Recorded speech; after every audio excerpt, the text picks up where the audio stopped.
All right, ladies and gentlemen. I'm curious if you've ever watched a NFL game or even a college football game. It's prime time, all right? It's a huge moment, and you've got this young quarterback.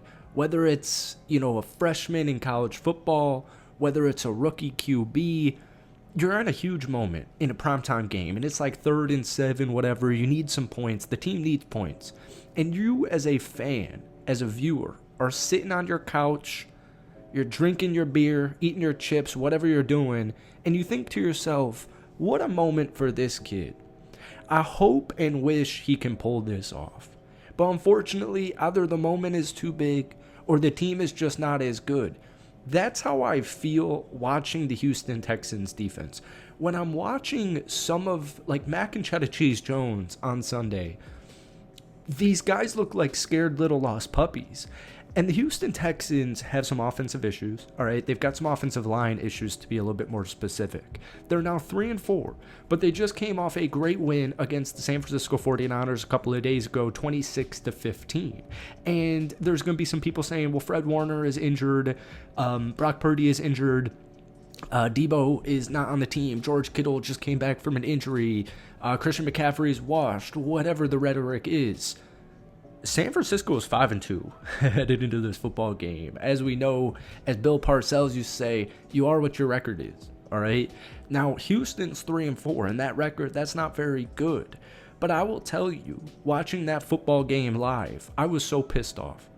I was so unbelievably pissed off watching that football game for the sole reason of having Christian McCaffrey in fantasy football.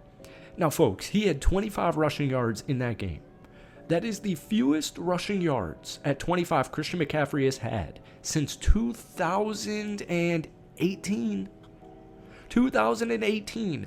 That was 71 games ago.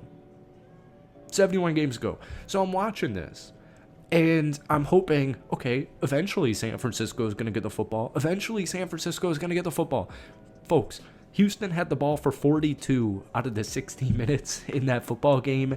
And what I really loved about that is, first off, just to get a little bit off script here, or there isn't a script for this video, but just to get a little bit off topic from our previous topic, as we are also doing right now. In the Seattle Monday night loss a couple of weeks ago, Seattle got off to a quick and early lead. Houston had to completely forget about the rushing attack, and they had to just get into score mode. Now, in hindsight, it was an 8-point football game. It was a close game. Even in the fourth quarter, Houston had a couple of opportunities to either tie the game, go down the field, score some points, make it a little bit more interesting. But the game script was just not in their favor. They're on the road. It's prime time. They're in Seattle. And Seattle's defense was just too good. They had a really good football game. And so the adjustment against San Francisco pissed me off as a Christian McCaffrey fantasy football guy. But I thought it was fascinating, all right, as the Texans defensive unit is just, it's nasty. So folks, welcome back to the channel. As always, hit that like button, hit that sub button if you haven't already. We post Texans as much as we can. I've also got a Rockets podcast for the last five years, but it's neither here nor there. This defense is nuts.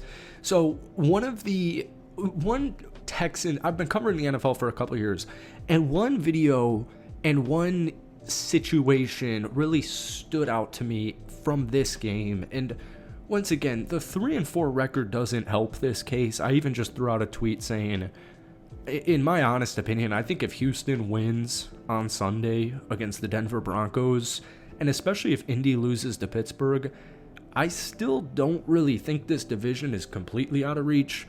The playoffs are definitely not out of reach, but here's the thing.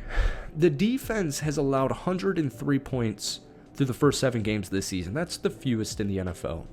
And the point I was just making is 2 years ago, 2023, I believe it was week 4. I think he had a home game, I believe it was at home, against the Pittsburgh Steelers. And it's 2023, so it's CJ Stroud's rookie season, right? You guys won that football game like 30-6, all right? Stroud's rookie year, first week, loss, second week, loss, week 3, got onto the win bracket. Week 4, Nico Collins and CJ Stroud really started to hit their stride, and Obviously the rest is just kind of history, where Houston ends up making the playoffs. They win the division with a rookie quarterback in C.J. Stroud. But I remember watching that game live because I have a pretty big Steelers audience, or at least I used to back a couple of years ago. And I was just mesmerized because, we do cover all the 32 teams in the NFL. But with C.J. Stroud in that offense and defense against Pittsburgh, giving up only 6 points, it kind of just woke me up saying, okay, I like what Houston is doing here. And I had a very similar reaction watching that game on Sunday. So maybe this video will age very poorly. Maybe Houston ends up going 7-10 and the season is a wash. Maybe Nico Collins doesn't come back healthy. Maybe, it's the whole thing. Nico Collins, Tank Dell, man. If this team is healthy and they had, a couple of pieces better on the offensive line, it truly would be scary, because opposing QBs have a 70.5 passer rating when playing Houston this season. It's by far the best in the NFL. I mean, it's truly not even close. And they're only allowing 14.7 points per game. So that's 2 less than any other defense in the NFL. But it's 2025, and you're giving up less than 15 points a game, and you're 3-4, man. It's pretty crazy. I will just say, outside of that, week 3 against Jacksonville, it hasn't been that bad.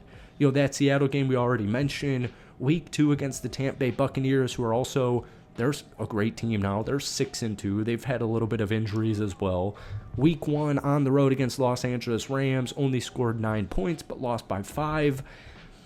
This team's close. The only other 21st century team to allow 15 or fewer points per game and own a losing record through 7 games, you have to go all the way back to 2002 with the Carolina Panthers. And the schedule, it's not that it's necessarily enticing, because as you know, and as we mentioned, you've got a home matchup against a red-hot Denver Broncos team on Sunday. But I truly feel if Houston can win that game, and you get back to 4-4, let alone what Indianapolis does, or Jacksonville, or any other team in the AFC, well, then you've got Jacksonville week 10.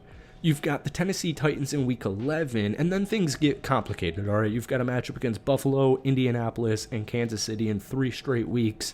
2 of those games are primetime. But my point just is, if Houston rattles off these next 3, which means it would be a winning streak of 4, you're now 6-4, and the momentum is just completely shifted. And I keep hearing a lot about the Colts are the best team in the NFL, and I will admit they're doing a phenomenal job. I mean, their offense, they're on like historic metrics right now.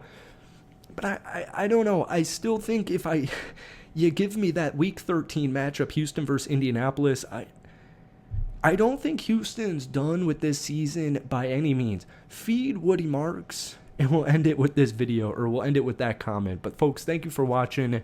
Just kind of a bunch of random, hype, propaganda for the Houston Texans.